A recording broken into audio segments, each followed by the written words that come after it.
Olá, boa tarde. O Jornal da Justiça, primeira edição, está fazendo uma retrospectiva dos principais julgamentos em plenário virtual que marcaram 2023. Presença de advogados em centros de conciliação. Denúncia contra a deputada federal Carla Zambelli por constrangimento ilegal com arma de fogo. E lei do Rio Grande do Norte que obriga planos de saúde a cobrir exames pedidos por nutricionistas. Esses foram alguns dos assuntos julgados pelos ministros. Eu sou Carlos Eduardo Cunha e a retrospectiva 2023 já está no ar.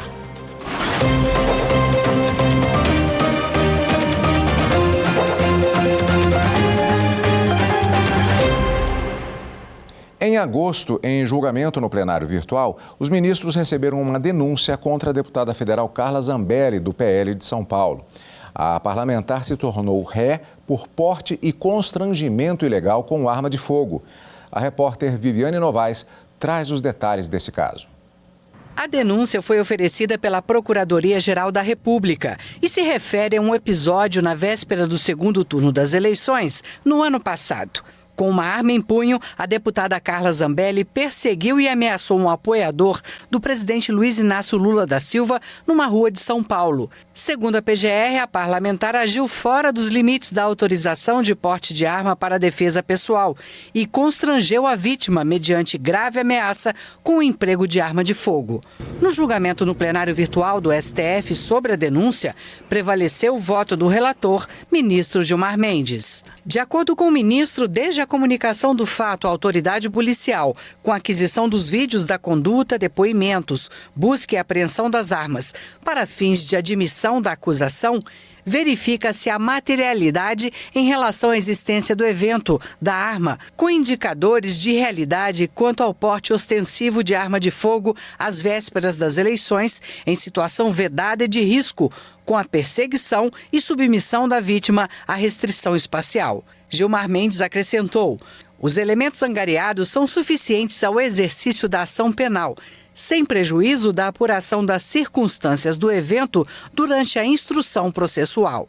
A defesa de Carla Zambelli alegou que os fatos não teriam relação com o mandato de deputada federal, o que afastaria a competência do STF. Mas o ministro Gilmar Mendes lembrou que essa competência já foi analisada pela Corte no julgamento de um recurso de Zambelli.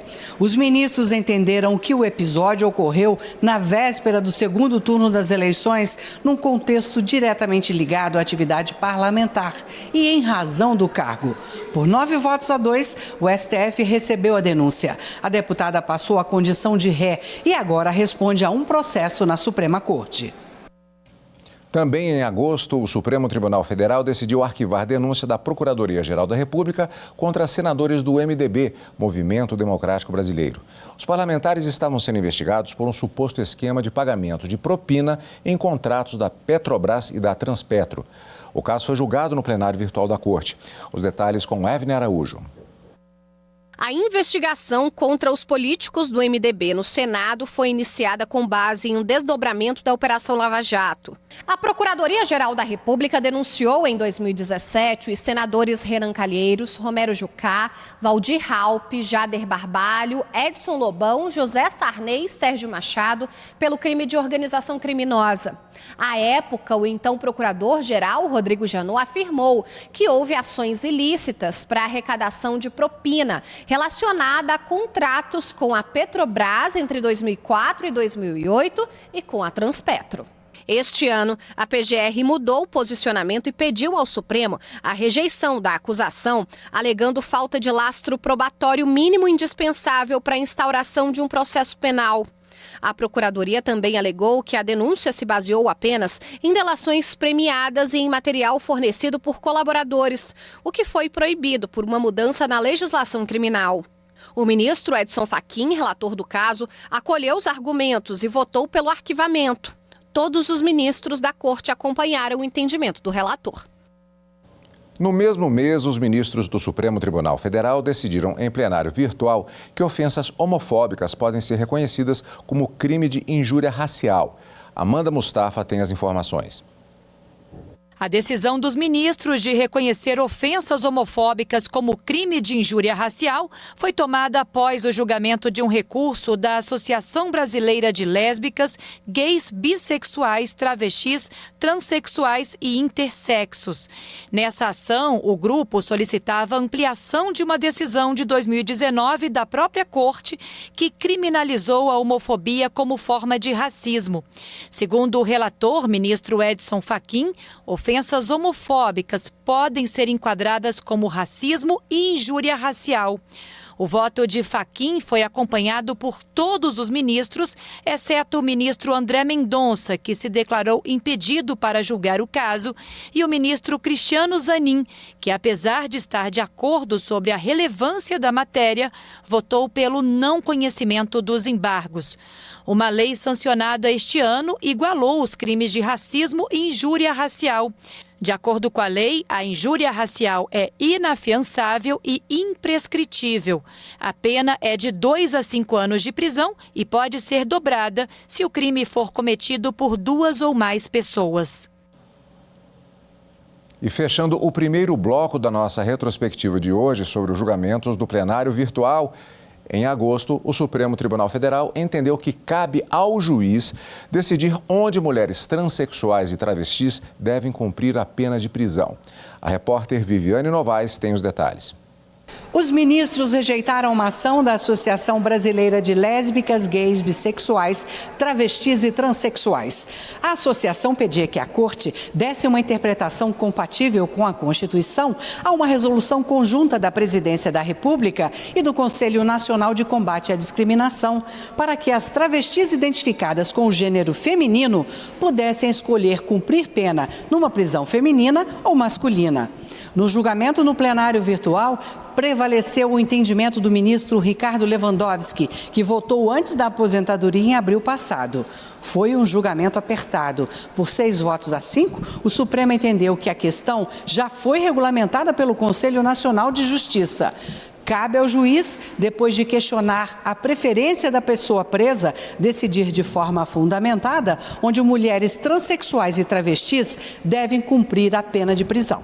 Para os ministros, com a resolução do CNJ, houve perda do interesse processual no julgamento de mérito. A seguir, vamos conferir a decisão que assegurou aos guardas municipais a prerrogativa de fazer patrulhamento de vias e prisões em flagrante. Eu volto já.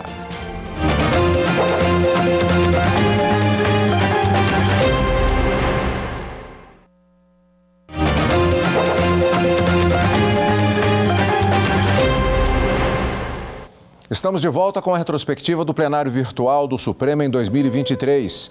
A maioria dos ministros do Supremo Tribunal Federal seguiu o voto do relator ministro Gilmar Mendes, que autorizou a prorrogação antecipada de contratos de concessão de transporte público em São Paulo. O julgamento foi em agosto. Amanda Mustafa com os detalhes. A ação foi apresentada pelo Partido Solidariedade, que questionava 2 decretos estaduais autorizando a prorrogação antecipada da concessão de uma empresa que faz o serviço de transporte intermunicipal de ônibus e veículo elétrico no corredor metropolitano São Mateus-Jabaquara. A linha liga a capital à região do ABC Paulista. O outro decreto questionado foi o que aprovou o regulamento da prorrogação. O partido alegou que as normas beneficiaram apenas uma empresa sem licitação, com contratos de concessão por 25 anos e com o custo de quase 23 bilhões de reais. Ao analisar o pedido, o ministro Gilmar Mendes entendeu que os decretos são válidos porque a prorrogação antecipada é constitucional, desde que respeitados os requisitos determinados pelo STF em decisões anteriores. Além disso, a Corte já validou a lei de relicitação, que estabelece regras de prorrogação de contratos. Segundo o ministro, nesse caso, a prorrogação foi embasada em estudos técnicos e financeiros, permitindo vantagem para a administração pública ao possibilitar mais economia e melhora na qualidade do serviço público. O voto foi seguido pela maioria. Também em agosto, no plenário virtual, o Supremo entendeu que é válida a resolução do Conselho Nacional de Trânsito que alterou a implantação das placas modelo Mercosul no Brasil. A repórter Marta Ferreira com mais detalhes dessa decisão. A resolução do Conselho Nacional de Trânsito foi editada em junho de 2019. O objetivo foi diminuir os custos com o emplacamento dos veículos e aumentar a segurança das placas, dificultando a clonagem e falsificação. O novo modelo de placas de identificação veicular é exigido para veículos novos ou, no caso dos veículos em circulação, quando houver mudança de município ou ainda se a placa for furtada ou danificada. A discussão chegou ao Supremo por meio de uma ação proposta pela Associação Nacional dos Fabricantes de Placas Veiculares, que questionava o artigo 10 dessa resolução do CONTRAN.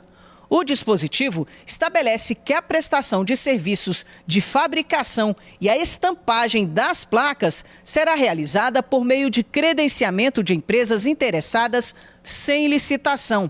A entidade argumenta violação à exigência de licitação para a prestação indireta de serviços públicos e ainda ofensa à autonomia dos Estados-membros. O julgamento ocorreu no plenário virtual. O relator é o ministro Alexandre de Moraes, que não aceitou os argumentos apresentados pela autora da ação. O ministro aponta que o dispositivo questionado não trata propriamente sobre o emplacamento de veículos.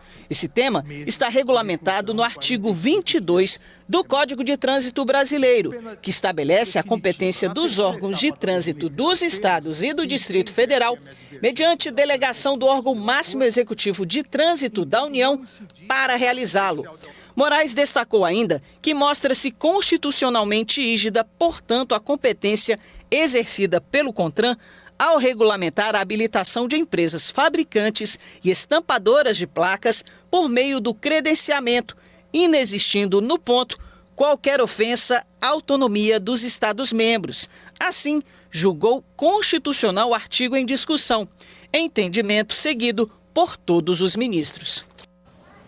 No mesmo mês, os ministros decidiram que as guardas municipais fazem parte do sistema de segurança pública. O caso assegura aos guardas o poder de patrulhar vias e fazer prisões em flagrante. Amanda Mustafa explica a decisão. O caso foi julgado pelo Supremo por conta de uma ação protocolada pela Associação dos Guardas Municipais do Brasil contra as decisões judiciais que restringem o trabalho da Guarda Municipal à proteção de bens públicos e que não têm o poder de polícia. No país, as guardas existem em cerca de 640 municípios. No Supremo, o relator do caso, o ministro Alexandre de Moraes, entendeu que os guardas municipais devem ser considerados agentes de segurança, mesmo que essa atividade não esteja inserida no artigo da Constituição Federal que trata da segurança pública. Por 6 votos a 5, os ministros acompanharam o entendimento do relator. E com a decisão, fica garantido que os integrantes das guardas podem realizar o policiamento de vias e prisões em flagrante. E fechando mais um bloco da nossa retrospectiva sobre os julgamentos em plenário virtual, o Supremo Tribunal Federal decidiu que policiais militares do Maranhão podem atuar em atividades temporárias. A decisão foi tomada em agosto, durante julgamento da ação que questiona a proibição constitucional de acúmulos de cargos públicos. Amanda Mustafa. Foi a Procuradoria-Geral da República quem ajuizou a ação no Supremo, pedindo a suspensão cautelar de uma lei estadual do Maranhão que prevê o aproveitamento de militares da reserva para executar tarefas de planejamento e assessoramento na Polícia Militar. Para o STF, a realização dessas atividades de forma temporária não viola a proibição constitucional de acúmulo de cargos públicos. Para o relator, ministro Dias Toffoli, não há novo vínculo jurídico com a administração, mas um exercício atípico, voluntário e transitório de atribuições específicas dos militares, sem que eles ocupem um cargo efetivo ou comissionado.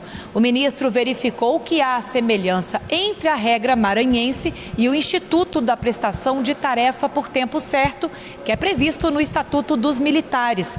Segundo Toffoli, o instituto próprio das Forças Armadas, acabou sendo adotado por vários efetivos da PM e do Corpo de Bombeiros em diferentes estados brasileiros, em situações em que é preciso reforço na segurança pública e que existe carência de pessoal.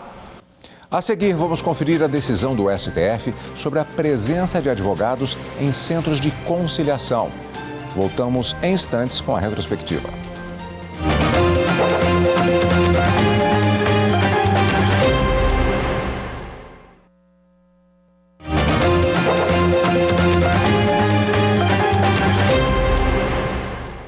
Estamos de volta com a retrospectiva do plenário virtual do STF em 2023.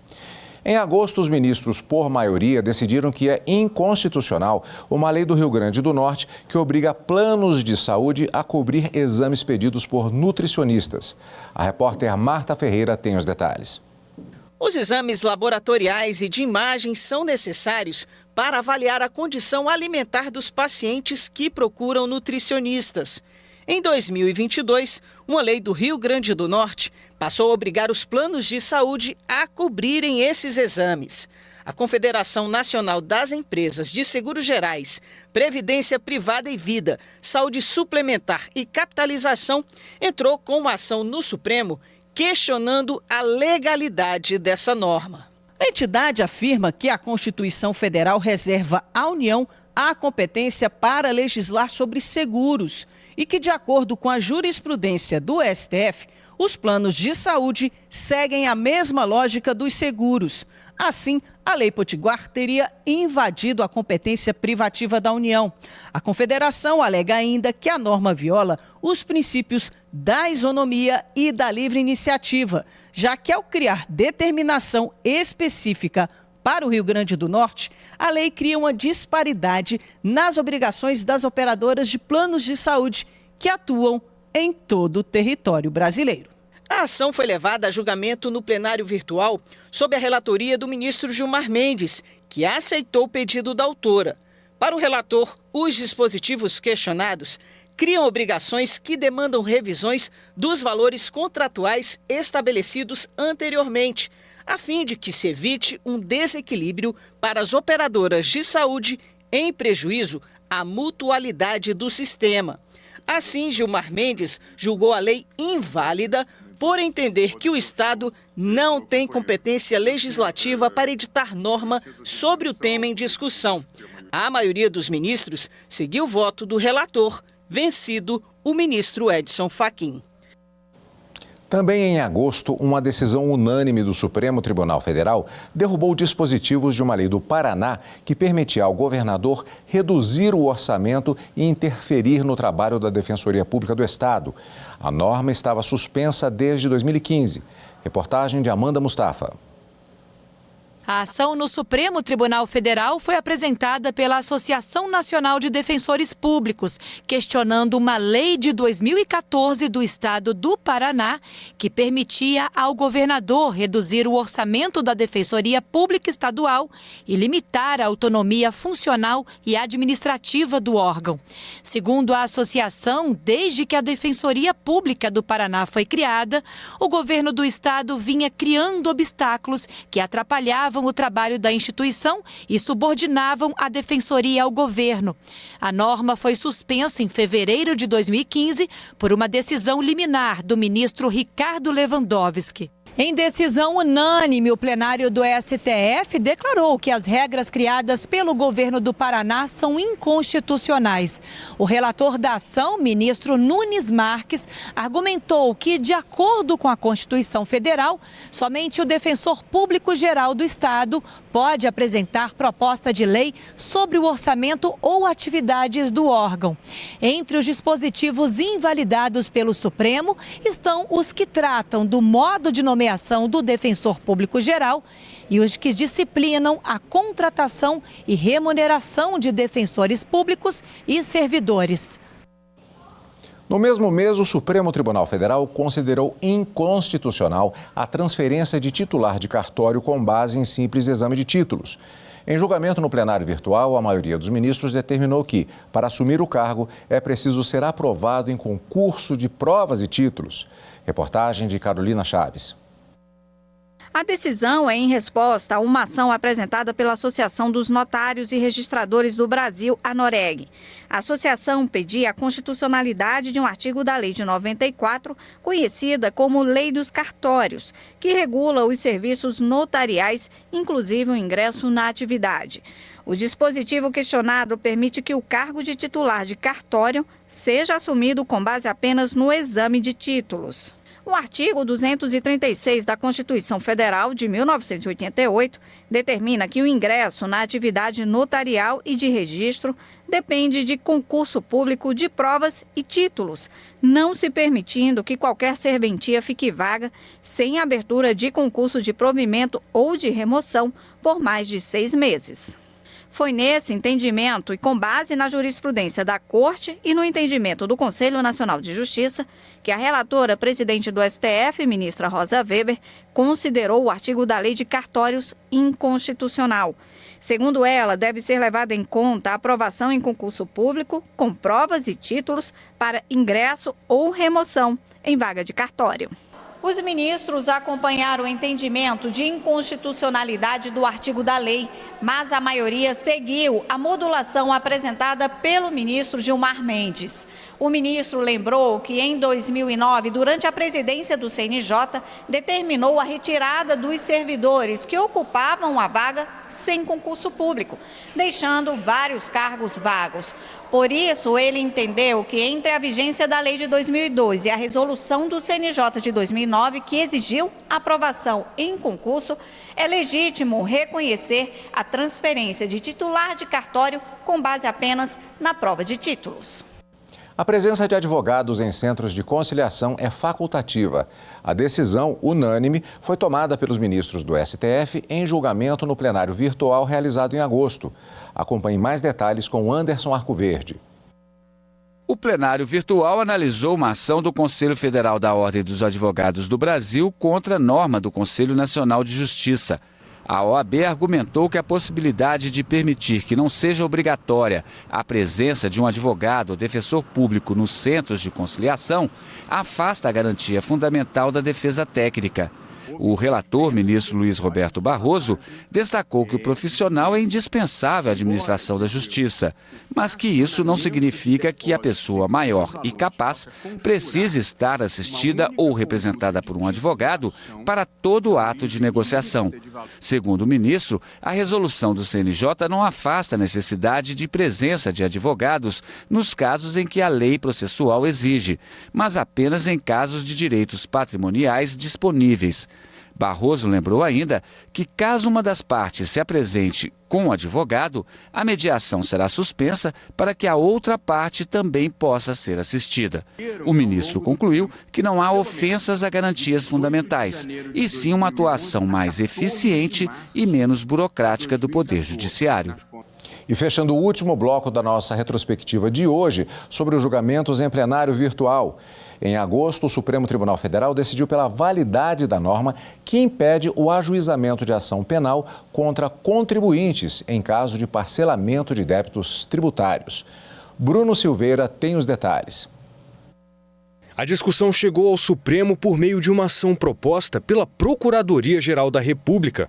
A PGR questiona os artigos da lei que altera a legislação tributária federal relativa ao parcelamento de débitos tributários.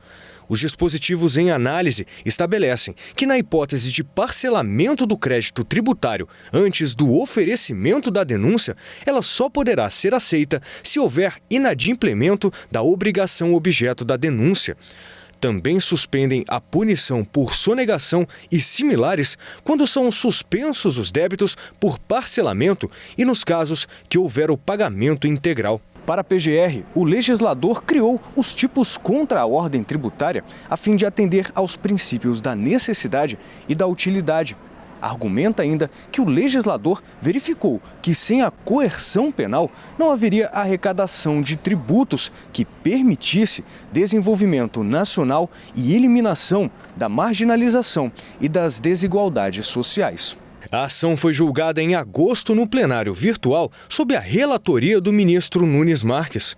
Para ele, essas normas estimulam a reparação do dano ao erário e afastam o excesso caracterizado pela imposição de sanção penal. O ministro acrescentou também que, após a edição da lei questionada em 2009, sobreveio uma lei em 2011 que limitou a extinção da punibilidade ao parcelamento realizado antes do recebimento da denúncia. No voto, Nunes Marques destacou ainda que o parcelamento e o pagamento integral dos créditos tributários, além de resultarem em incremento da arrecadação, exercendo inequívoca função reparatória do dano causado ao erário em razão da prática dos crimes tributários, constituem mecanismos de fomento da atividade econômica e, em consequência, da preservação e de geração de empregos. Por unanimidade, os ministros seguiram o voto do relator. A nossa retrospectiva de hoje fica por aqui. Amanhã tem mais. Eu te espero. Tchau.